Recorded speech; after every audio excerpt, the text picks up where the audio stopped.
It can be really hard to understand native speakers, and even worse when you're listening to two of them talk to each other. Unlike books where every single word was carefully selected, conversations between native speakers are full of improvised, incomplete thoughts, filler words, colloquial expressions, connected speech, and more.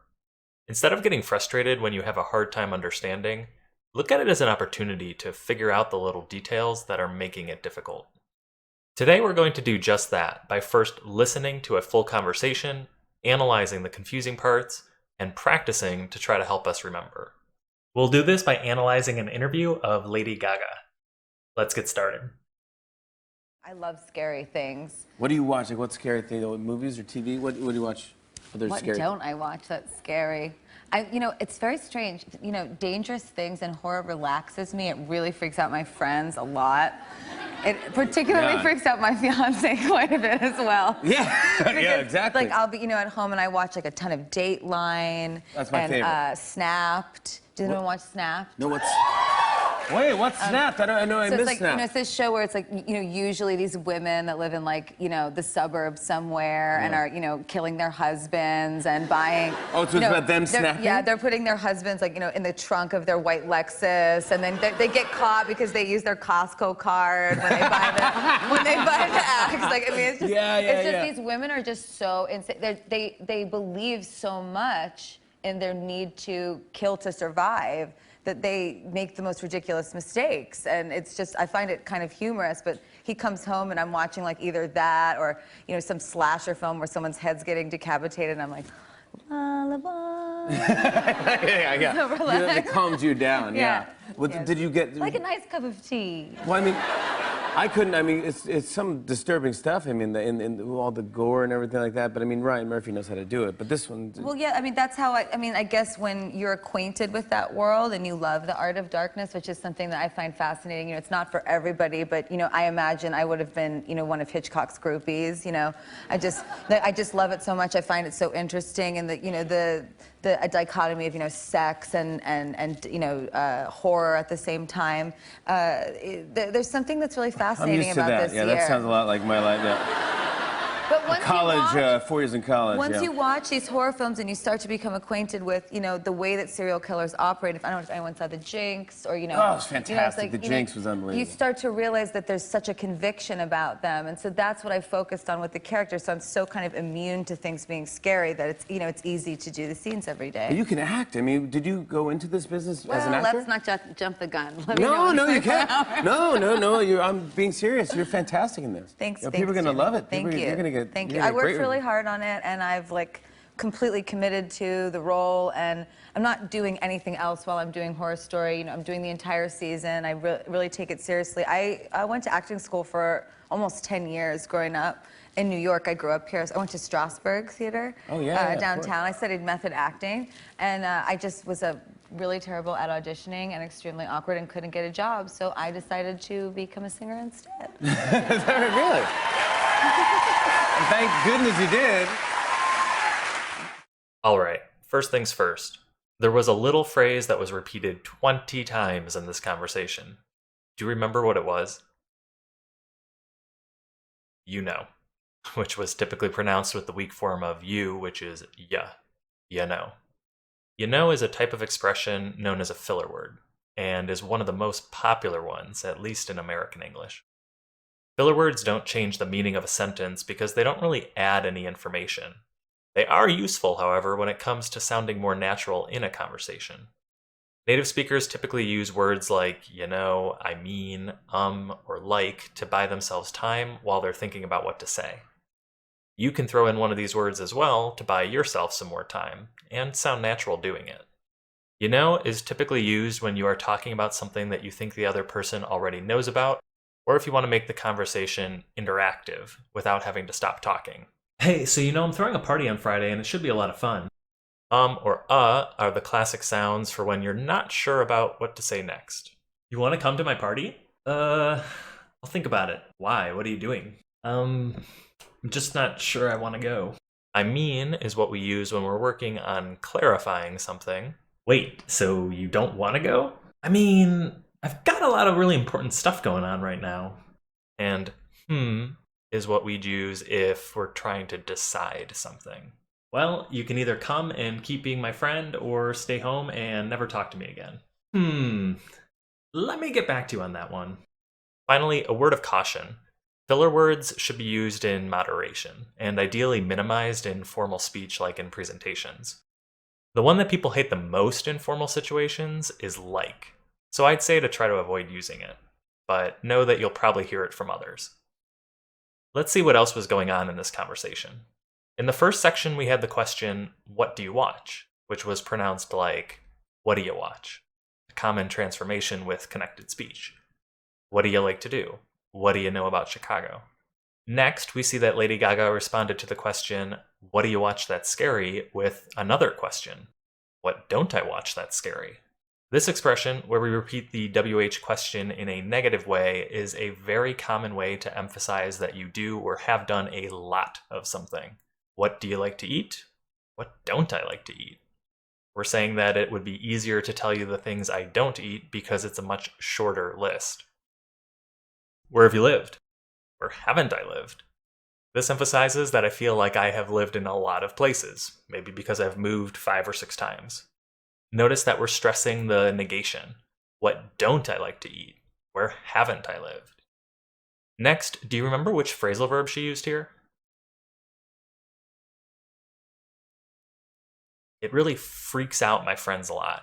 It freaks out my fiance a little bit as well. Freak out means that someone may feel very scared, surprised, angry, or upset about something, usually in an irrational way. Using freak out, how would you say that you got really scared when you had to give a speech? I freaked out when I had to give a speech. Or that someone upset her friend Liz when she got a tattoo.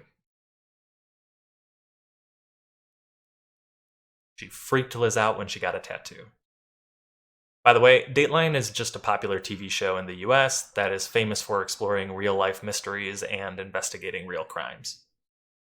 Now, do you notice how Lady Gaga pronounced this word? Snapped.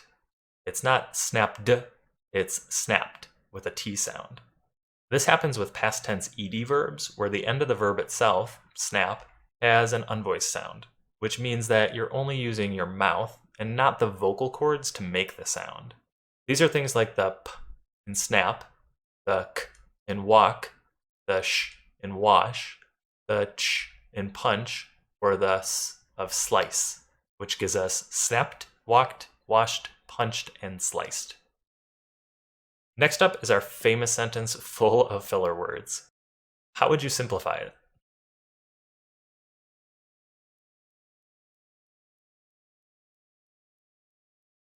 It's this show where these women that live in the suburbs are killing their husbands and buying axes. This is the nice book version. In a conversation, however, you more or less need to try to not get too distracted by the filler words. Now, what did Jimmy ask here? Oh, so it's about them snapping. In addition to the sound, or act, of breaking something, to snap is often used to refer to a nice normal person who suddenly goes crazy due to a lot of stress. If we look at a simplified view of the next sentence, we see that Lady Gaga is using the present and present continuous tense to make you feel like you're in the story and that it's happening now. They are putting their husbands in the trunk of the white Lexus. They get caught. How would you change it, though, to be in the past tense?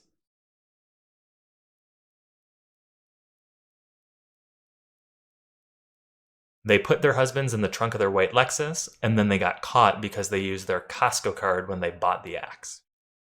Moving on, you probably heard kind of, pronounced more like kinda, and a slasher film is just an informal way to describe a horror movie where people are killed with blades. Do you remember which phrasal verb Jimmy used here? Yeah, that calms you down. This next section starts off with some more connected speech. Instead of hearing did you get, Jimmy said did you. This is super common and happens when one word ends with a D and the next word is you. Instead of fully pronouncing the D and the Y, they are smushed together to make a J sound. It's not what did you do yesterday, it's what did you do yesterday? What did you do yesterday? Side note, Ryan Murphy is just one of the creators of the show American Horror Story that Lady Gaga starred on and is the focus of this interview. Now, can you think of another phrase that would mean the same thing as "you're acquainted with" in this context? When you're used to that world.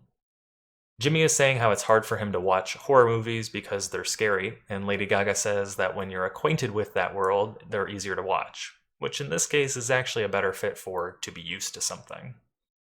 Do you remember what word she used to describe herself here? Groupie. A groupie is someone who is a super fan of an artist who goes to all of their events in the hopes of meeting them. It does often carry a sexual connotation, though, so if you want to play it safe, just say fan or very big fan. We see in this part, Jimmy makes a joke about how bad his love life was in college. In American English, if we're talking about attending a college or university, we always say in college. I spent 4 years in college. The British will say things like, I spent 4 years at university, but us Americans, we always say when I was in college, even if the place we went to was a university. Quick note in this section, I don't know was pronounced I don't know, which is another informal contraction. Keep in mind that while it's common to say these things when you're talking, we typically don't write them unless you're texting with friends. Do you remember the expression Lady Gaga said here? Well, let's not jump the gun. This is an expression we use when someone does something too soon. It comes from the idea of a race where runners have to start as soon as someone fires a gun. If you start too soon, you have jumped the gun. How about this second blank? How did Jimmy compliment her? You are fantastic in this. We say that someone is good or great or fantastic in something when we are talking about a movie, TV show, or some work of art. She's fantastic in that movie. He's great in the TV show Friends. Otherwise, if we're talking about an activity, we'd say good at. I'm good at writing. He's great at English, which with this one, speaking, for example, is implied. Or she's fantastic at that game. Just like the last one, the activity, playing a game, is implied. I know you've probably heard that sometimes when talking about subjects in school, people might say in, but honestly, you can just as easily say, I'm good at math, or he's great at science, or she's fantastic at art. So why not make it easier for yourself? Life's too short to add additional prepositions.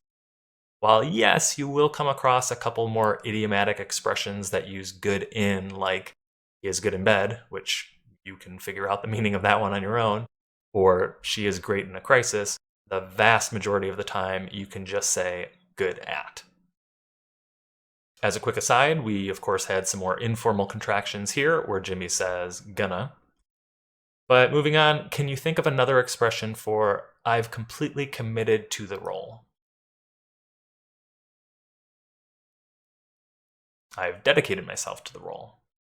To completely commit or dedicate yourself to something means you are 100% focused on that thing. It's your life's passion. I have completely dedicated myself to teaching English. If you want to be a little less committed if someone tells you to do something like, you should teach English, you can say things like, we'll see about that, if you really don't intend to do it at all, or I'll think about it if you're in the middle and may or may not do it, or great idea if you intend to do it, but it isn't your life's passion. Similarly, what does Lady Gaga say in the second blank to express that she really cares about the show? I really take it seriously. If we take something seriously, it means that we care a lot about it and it is worth a lot of attention.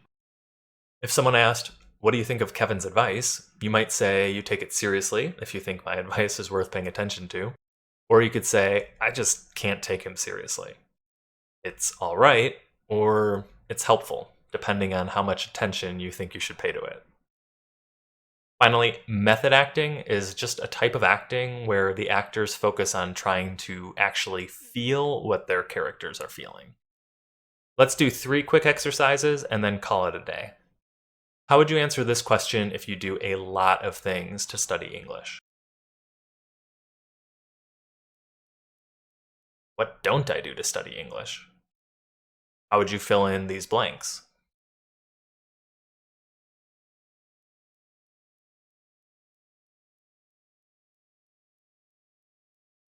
You know, I'm good at English and I take it seriously, so do you think I'd be good in a YouTube series about learning languages? Last one. Do you remember these expressions?